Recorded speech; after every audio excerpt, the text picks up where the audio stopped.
South কোরিয়াতে আমি কিভাবে এসেছি এবং আপনিও কিভাবে আসতে পারবেন সেই সম্পর্কে কিছু কথা বলবো। পাশাপাশি একটা সুন্দর জায়গায় ঘুরতে গিয়েছি, এই উইকে আমি কি কি করেছি, আমার কোরিয়ান ক্লাস সব কিছু নিয়ে আজকে ব্লগ।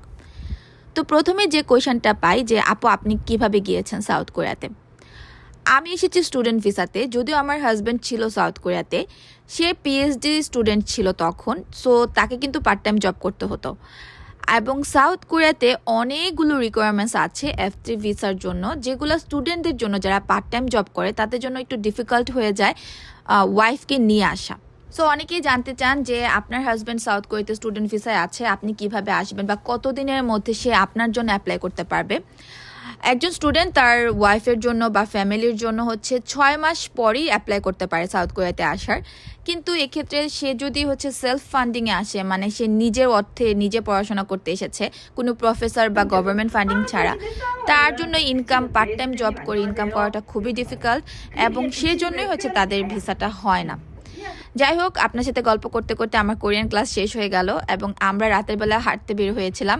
হাঁটতে বের হয়ে আমি এই আইসক্রিমটা পেয়েছি, এটা দেখে আমার এত কিউট লাগছিল। আমি কিন্তু হাঁটার উদ্দেশ্যে বের হওয়ার পরও আমি আইসক্রিম খাচ্ছিলাম। কি অদ্ভুত না, সেই জন্যই আমার কোনো ওজন কমে না, আমি যেমন আছি একদম আজীবন এরকমই মনে হয় থাকবো। সাউথ কোরিয়াতে সব কিছু কিন্তু অনেক বেশি নিয়ম মেনে করা হয়, তারপরও দেখুন এই গাড়িটার অবস্থা।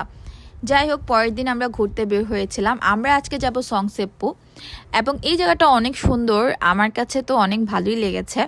স্পেশালি এখানে একটা ট্রেন যাবে, এটার জন্য আমরা 20 মিনিট করে ওয়েট করছিলাম। দেখুন কি সুন্দর করে মেয়েটা সে পোজ দিচ্ছিল, ছবি উঠাচ্ছিল। এখানে এই ট্রেন 20 মিনিট পর পর যায়, কিন্তু যায় মাত্র 5 সেকেন্ডের জন্য। আমরা সবাই 20 মিনিট করে ওয়েট করেছি শুধুমাত্র এই ভিউটা দেখার জন্য। কিন্তু তারপর কি হলো দেখেন, আমি পিছনে ছিলাম আর এই আপু এমনভাবে দাঁড়িয়ে ভিডিও করছিল, আমার ভিডিওটা একদম ধ্বংস করে দিয়েছে। যাই হোক, তারপরও আমরা পরে ট্রেনের জন্য ওয়েট করেছি এবং এখানে সবাই একদম সুন্দর করে ওয়েট করে থাকে শুধুমাত্র এই দৃশ্যটা দেখার জন্য। এটা সংসেপ্পু, এই জায়গাটা কিন্তু অনেক সুন্দর। যারা আসেননি, বুসানে আছেন, তারা কিন্তু এটা ভিজিট করবেন অবশ্যই। এখানে আমি দ্বিতীয়বার গিয়েছি, প্রথমবার গিয়ে ক্যাপসুল কারগুলোতে উঠেছিলাম। তবে বুসানে এখন অলমোস্ট আমার চেকলিস্টে যেগুলো ছিল সবগুলোই দেখা হয়েছে। তো আমি প্ল্যান করেছি নেক্সট উইক থেকে এত ঘোরাঘুরি করব না, বাসায় থাকবো, পড়াশোনা করব, যেহেতু কোরিয়ান ক্লাস স্টার্ট হয়েছে।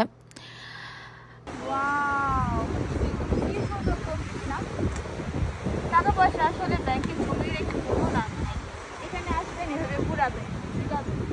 আমি জানি আপনারা সবাই যারা ব্লগার আছে তাদের ভিডিও দেখে এই কথাগুলো তো অবশ্যই শুনেছেন যে টাকা পয়সা জমিয়ে রেখে লাভ কি হবে, এখনই তো ঘোরার বয়স, পরে কিভাবে ঘুরবো। তো বিষয়টা আসলে আমার কাছে এরকম মনে হয় না। ধরুন আপনার কাছে যথেষ্ট পরিমাণ টাকা পয়সা বা আপনার ইনকাম যথেষ্ট পরিমাণ নয় ওইভাবে একদম দেশে বিদেশে ঘুরে বেড়ানো, তখন কিন্তু আপনি ওইটা ক্যারি করতে পারবেন না।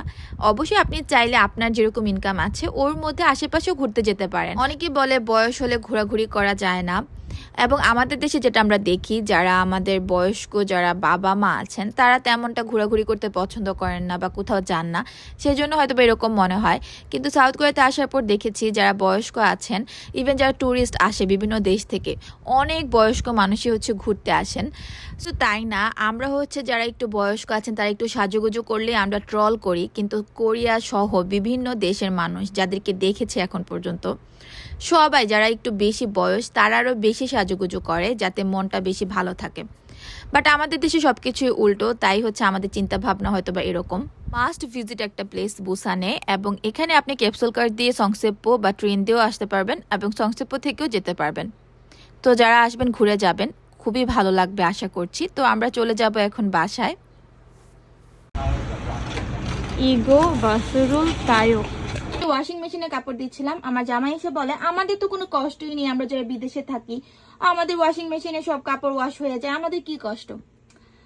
তারপর 30 মিনিট ধরে আমি ওয়াশিং মেশিনটাকে বলছি যে এই কাপড়গুলো নেয়ার জন্য ভেতরে, তারপর দরজাটা লাগিয়ে এখানে পাউডার নিতে হবে, পাউডার দিয়ে স্মেল দিয়ে তাড়াতাড়ি এগুলো ওয়াশ করে গিয়ে ছাদে নেড়ে দিয়ে আসার জন্য। 30 মিনিট ধরে বলতেছি, কোনো কথাই শুনে না।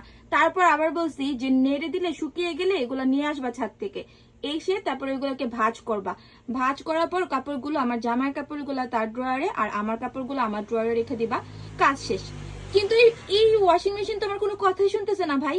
30টা মিনিট ধরে আমি চিল্লাইতেছি, কোনো কথাই শুনে না। একদম আমার জামাইয়ের অবস্থা। তো এটা অনেকেই বলে, কিন্তু আমি জানি না কেন জানি আমার ওয়াশিং মেশিনটা কথা শোনে না।